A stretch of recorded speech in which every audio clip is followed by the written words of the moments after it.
की। Air chief marshal AP Singh, chief of air staff, air marshal Nagesh Kapoor, OC&C south western air command, lieutenant general Dheeraj Seth, GOC&C southern command, commander Sudeep Malik, NOIC Gujarat, Shri Anant Kumar DIG Vaishya, commandant Shri Sandeep Safiya, COICGS Jakhau, और यहाँ मौजूद हमारे सभी arm forces, coast guard और BSF के जाबाज officers और बहादुर जवानों। साथियों, ये आज आपके बीच में आया हूं तो आपका अभिनंदन करने के लिए आया। ऑपरेशन सिंदूर में सचमुच आप लोगों ने करिश्माई काम किया है। भारत का मस्तक सारी दुनिया में आपने ऊंचा किया है, इसलिए मैं आप सबके बीच आया। इसलिए ऑपरेशन सिंदूर के दौरान जो हमारे सैनिक अथवा हमारे सिविलियंस जो ही शहीद हुए हैं, मैं सबको मैं नमन करता हूं, और जो हमारे बहादुर जवान घायल हुए हैं उनके शीघ्र स्वस्थ होने की भी मैं ईश्वर से मैं कामना करता हूं। आप जानते हैं कि हमारे देश की मजबूत भुज में आप सबके बीच आकर मुझे स्वाभाविक रूप से गौरव की अनुभूति हो रही है। और यह भुज 1965 में पाकिस्तान के खिलाफ हमारी जीत का भी साक्षी रहा है, और यह भुज 1971 में पाकिस्तान के खिलाफ हमारी जीत का भी यह साक्षी रहा है। और आज एक बार फिर यह भुज पाकिस्तान के खिलाफ हमारी जीत का साक्षी बना है। इसकी मिट्टी में देशभक्त की खुशबू है, और यहाँ के जवानों में भारत की सुरक्षा का एक अडिग संकल्प भी है। मैं आप सभी एयर वॉरियर्स, समस्त आर्म्ड फोर्सेस और अपने BSF के सभी जाबाजों का यहाँ पुनः अभिनंदन करता हूँ।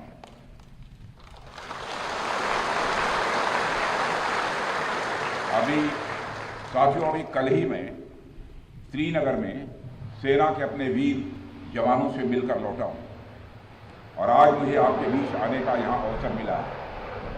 कल मैं भारत के उत्तरी भाग में जवानों से मिला था, और आज मैं भारत के पश्चिमी भाग में अपने एयर वॉरियर्स और अन्य जवानों से भी यहाँ मिल रहा हूँ। दोनों ही फ्रंट्स पर हाई एनर्जी और हाई जोश देखकर सच्चाई है कि मैं स्वयं को अपने को उत्साहित महसूस कर रहा हूँ, और आश्वस्त हूँ कि भारत की सीमाएं आप सभी के मजबूत भुजाओं से पूरी तरह से सुरक्षित है। ऑपरेशन सिंदूर, और मैं बताना चाहता हूँ ऑपरेशन सिंदूर नाम किसने दिया? ऑपरेशन सिंदूर का नाम हमारे देश के यशस्वी प्रधानमंत्री आदरणीय नरेंद्र मोदी ने दिया, जो इसी जापान की धरती, इसी गुजरात की धरती पर गुजराती मां के और ऑपरेशन सिंदूर के दौरान जो कुछ भी आपने किया है, समस्त हिंदुस्तानियों को, चाहे वो भारत के रहने वाले हों अथवा दुनिया के दूसरे देशों में रहने वाले हों, सभी गौरवान्वित हुए हैं। भारतीय वायुसेना के लिए सिर्फ 23 मिनट यह काफी थे पाकिस्तान की सरजमीं पर पल रहे आतंक के अजगर को कुचलने के लिए, और वह आपने करके दिखाया है।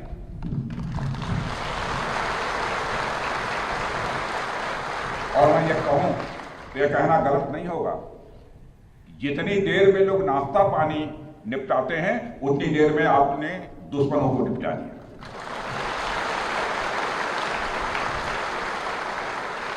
आपने दुश्मनों की जमीन पर जाकर आपने मिसाइलें गिराई है।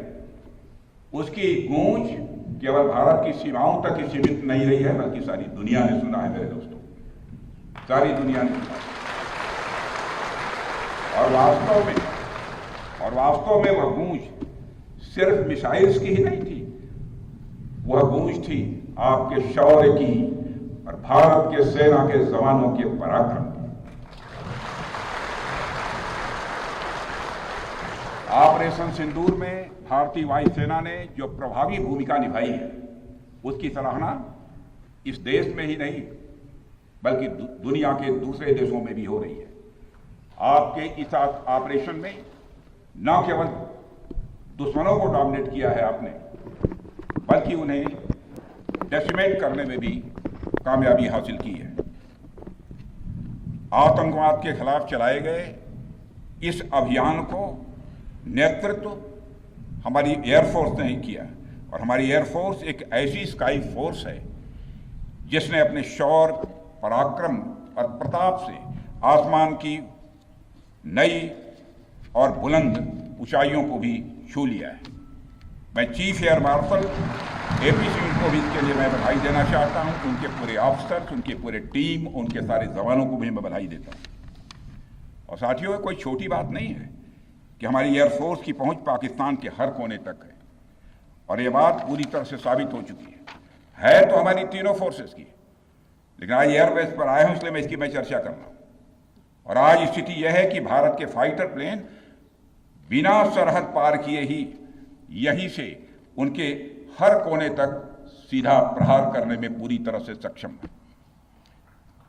और पूरी दुनिया ने देख लिया है कि कैसे आपने पाकिस्तान की धरती पर मौजूद आतंकवाद के 9 ठिकानों को ध्वस्त कर दिया। बाद में की गई कार्रवाई में उनके अनेक एयरबेस भी तबाह कर दिए गए। ऑपरेशन सिंदूर के दौरान इंडियन एयरफोर्स ने केवल पराक्रम ही नहीं दिखाया है, बल्कि पूरी दुनिया के सामने प्रमाण भी दिया है। प्रमाण इस बात का कि अब भारत की युद्ध नीति और टेक्नोलॉजी यानी तकनीक भी दोनों बदल चुकी है। आपने प्रधानमंत्री मोदी जी के नेतृत्व में नए भारत का संदेश पूरी दुनिया तक इस बार पहुंचा दिया है।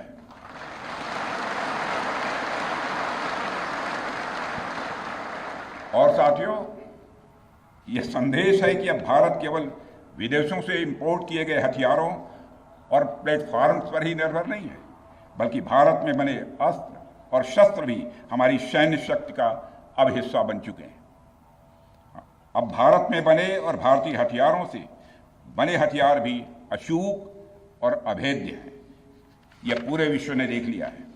ब्रह्मोस मिसाइल की ताकत को तो पाकिस्तान ने खुद स्वीकार कर लिया है। हमारे देश में एक कहावत काफी पुरानी है, और वह है दिन में तारे दिखना।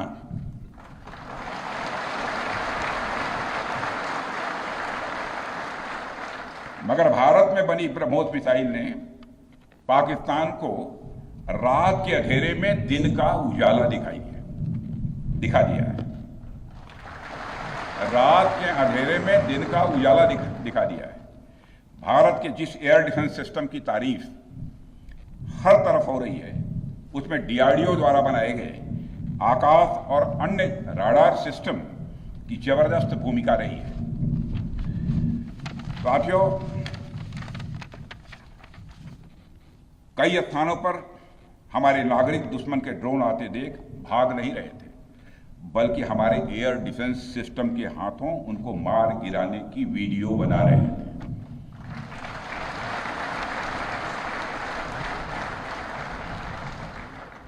अब ड्रोन देखकर लोग भागने लगते हैं, लेकिन हमारे भारत के नागरिक वीडियो बना रहे थे। साथियों, आपने पाकिस्तान में मौजूद टेरर इंफ्रास्ट्रक्चर के खिलाफ प्रभावी कार्रवाई की है, मगर पाकिस्तान फिर से इस कोशिश में लग गया है कि ध्वस्त हुए आतंकी ढांचे को फिर से खड़ा किया जाए। वहां की सरकार पाकिस्तानी आम नागरिकों से लिया गया टैक्स जैशे मोहम्मद जैसे आतंकवादी संगठन के आका मसूद अजहर को करीब 14 करोड़ रुपए देने में खर्च करेगी, जबकि वह यूनाइटेड नेशंस डेजिग्नेटेड टेररिस्ट घोषित हो चुका है। इतना ही नहीं, लश्कर-ए-तोयबा और जैश-ए मोहम्मद के मुरूद के और बहावलपुर स्थित टेरर इंफ्रास्ट्रक्चर को फिर से खड़ा करने के लिए पाकिस्तान सरकार ने आर्थिक सहायता देने की घोषणा की है। लेकिन निश्चित रूप से इंटरनेशनल मॉनेटरी फंड से आने वाले $1 बिलियन के बड़े हिस्से को टेरर इंफ्रास्ट्रक्चर को फंड करने में इस्तेमाल होगा, ऐसा मेरा मानना है। क्या यह इंटरनेशनल मॉनेटरी फंड IMF द्वारा, जो कि एक इंटरनेशनल ऑर्गेनाइजेशन है, उसके द्वारा इनडायरेक्ट फंडिंग इसे नहीं माना जाएगा? मैं दुनिया के लोगों के सामने यह सवाल रखना चाहता हूं। इसलिए मैं मानता हूं कि आज के समय में पाकिस्तान को किसी भी तरह की आर्थिक सहायता टेरर फंडिंग से कम नहीं है। भारत यही चाहेगा कि आईएमएफ पाकिस्तान को अपनी $1 बिलियन की असिस्टेंस पर वह पुनर्विचार करे और आगे भी किसी भी तरह की सहायता देने से आईएमएफ परहेज करे। भारत नहीं चाहता जो फंडिंग हम आईएमएफ को करते हैं वह डायरेक्ट या इनडायरेक्ट किसी भी तरीके से पाकिस्तान या किसी भी देश में टेरर इंफ्रास्ट्रक्चर को बनाने में वह इस्तेमाल की जाए। हम नहीं चाहते। साथियों, अब यह स्पष्ट हो गया है कि पाकिस्तान में आतंकवाद और वहां की सरकार का चोली दामन का संबंध है। स्टेट और नॉन स्टेट एक्टर के बीच का नकाब अब पूरी तरह से उतर चुका है। अतः इस परिस्थिति में यदि वहां परमाणु अस्त्र, एटॉमिक वेपन रहते हैं तो इस बात की संभावनाओं को भविष्य में नकारा नहीं जा सकता कि कभी वो आतंकवादी तत्वों के हाथों में चले जाएं। ये सिर्फ भारत के लिए नहीं बल्कि पूरी दुनिया के लिए और पाकिस्तान की आम जनता के लिए भी एक गंभीर खतरे की बात होगी। सारे विश्व और खासकर पाकिस्तान की आवाम को यह समझना होगा कि वो कितने बड़े खतरे के मुकाम पर बैठे हैं। वो एक ऐसे बारूद की ढेर पर बैठे हैं जिसके चारों तरफ माचिसों आपस में लड़ते हुए लोग हैं। इस हालात के लिए पाकिस्तान की फौज को संदेश देना चाहूंगा, कागज का है लिबास, कागज का है लिबास, चिरागों का शहर है, चलना संभल संभल के क्योंकि तुम नशे में हो।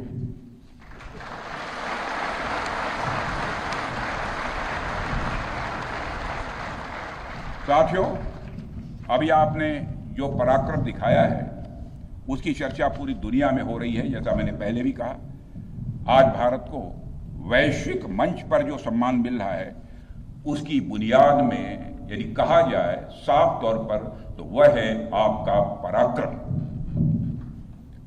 और यही कारण है कि भारत का बच्चा बच्चा आपको अपना आइडल मानता है, बच्चा बच्चा आपको अपना आदर्श मानता है। आपने पूरे देश को यकीन दिलाया है कि नया भारत अब सहन नहीं करता बल्कि वह पलटकर जवाब देता है।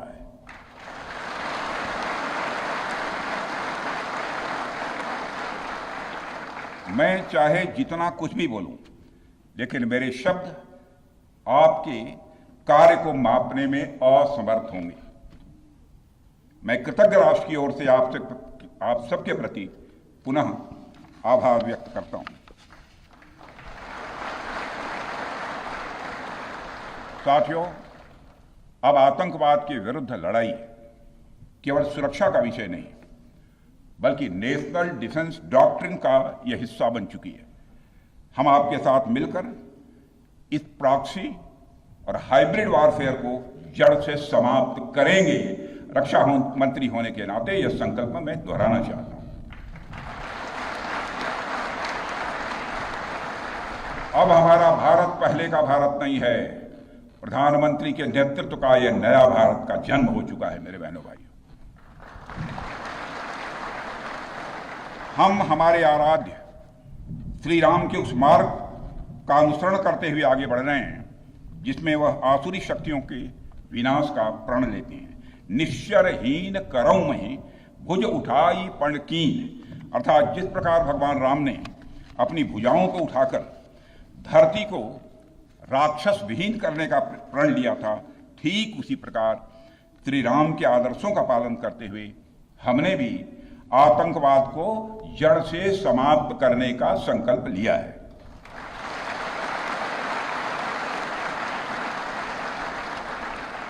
साथियों, प्रधानमंत्री मोदी जी के नेतृत्व में हमारी सरकार आने के बाद सैन्य मामलों को लेकर भारत की सोच और सामर्थ्य दोनों में अभूतपूर्व बदलाव आया है।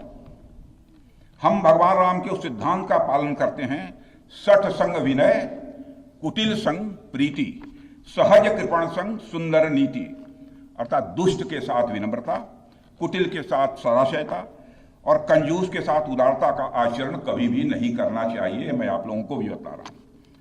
बल्कि सठे साठ्यम समाचरेत या टिट फॉर टैट।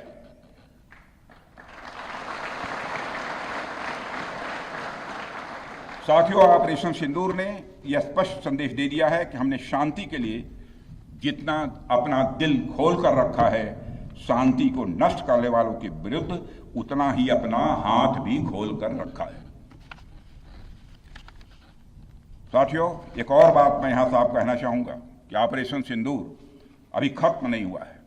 जो कुछ भी हुआ है वह सिर्फ एक ट्रेलर मात्र था। अब जब भी सही समय आएगा तो हम पूरी पिक्चर भी दुनिया को दिखाएंगे।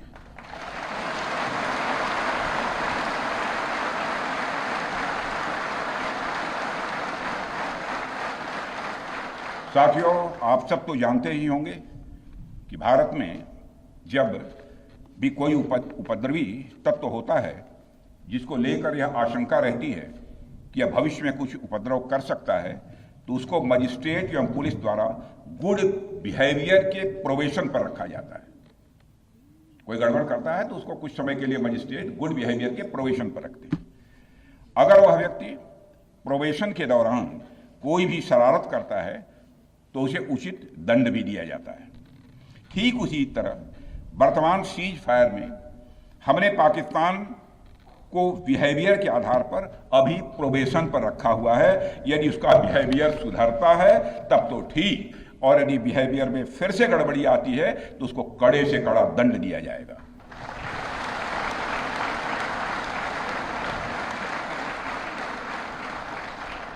मैं फिर से इसे दोहराना चाहता हूं, अभी भारत ने पाकिस्तान को प्रोबेशन पर रखा है। वैसे भी माननीय प्रधानमंत्री ने हाल ही में एक बात बहुत साफ कही है कि आतंक प्रहार अब न्यू नॉर्मल है। यह न्यू इंडिया का न्यू नॉर्मल है। अब हमने साफ कर दिया है कि हमारी संप्रभुता को यदि कोई नुकसान पहुंचाएगा तो अब प्रहार भी झेलेगा। आतंकवाद का हम लाउडर और स्ट्रांगर जवाब देने के लिए तैयार हैं। साथियों, मैं जब देश के अलग अलग हिस्सों में जाता हूं तो एक बात हर जगह सुनने को मिलती है कि हमें हमारी सेनाओं पर गर्व है। और क्यों न हो, आप सबने अपने पराक्रम से, अपने शौर्य से पूरे देश के दिल में एक अपनी खास जगह बनाई है। लेकिन क्या सिर्फ गर्व और सम्मान ही काफी है? मेरा मानना है कि नहीं। साथियों, कुछ साल पहले हम दुनिया से हथियार खरीदते थे, आज हम खुद बना रहे हैं।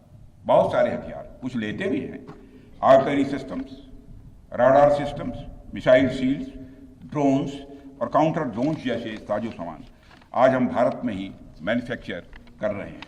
हम इंपोर्टर से एक्सपोर्टर बन रहे हैं और यह केवल शुरुआत भी है, केवल शुरुआत भर है।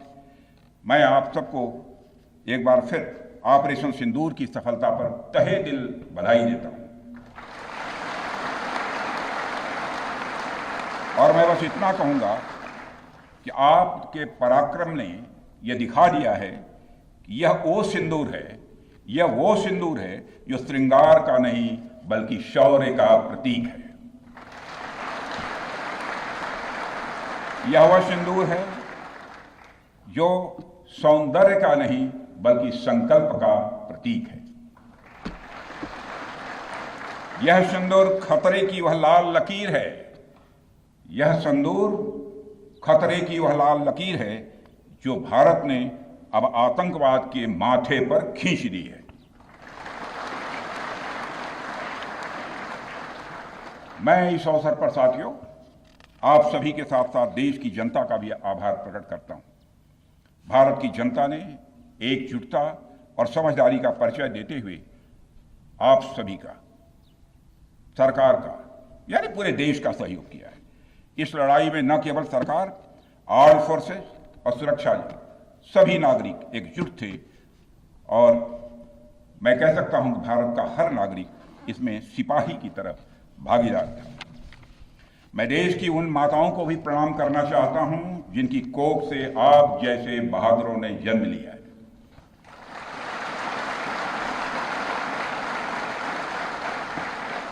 मैं उन परिवारों को भी नमन करता हूं जिन्होंने आपको पाला पोसा और बिना किसी हिचक के राष्ट्र की सेवा के लिए आपको समर्पित कर दिया।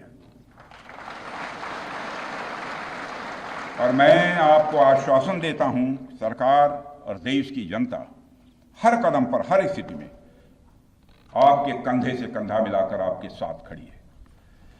और मुझे पूरा विश्वास है कि आपके सहयोग से हम इस पूरे रीजन में आतंकवाद का समूल नाश करेंगे, ताकि कल को कोई भारत की संप्रभुता के खिलाफ आंख उठाने की हिमाकत न कर सके।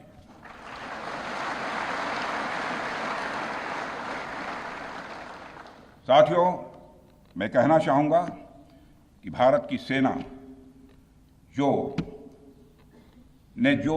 अदम्य शौर्य दिखाया है और सरकार ने जो अद्भुत कूटनीतिक परिदृश्य बनाया है, मैं फिर से दोहराना चाहूंगा, भारत की सेना ने जो अदम्य शौर्य दिखाया है और सरकार ने जो अद्भुत कूटनीतिक परिदृश्य बनाया है, उसके आधार पर मेरे बहादुर जवानों, आप आश्वस्त रहिए कि भारत के भविष्य का सूर्य प्रखरता के साथ उदित होने वाला है और यह सब रात के टिमटिमाते हुए नक्षत्रों की तरह बुझने वाले हैं। इसलिए आज मैं कहने आया हूं, सेनानी करो प्रयाण अभय, सेनानी करो प्रयाण अभय, भावी इतिहास तुम्हारा है, सब नखत अमा के बुझते हैं, सारा आकाश तुम्हारा है। इन्हीं शब्दों के साथ पुनः आप सबके प्रति आभार व्यक्त करते हुए और साथ ही आपके सभी परिवार के सदस्यों के प्रति कृतज्ञता ज्ञापित करते हुए, उनके प्रति हृदय से सम्मान की अभिव्यक्ति करते हुए अपना निवेदन समाप्त करता हूं। बोलिए भारत माता की, भारत माता की, बोले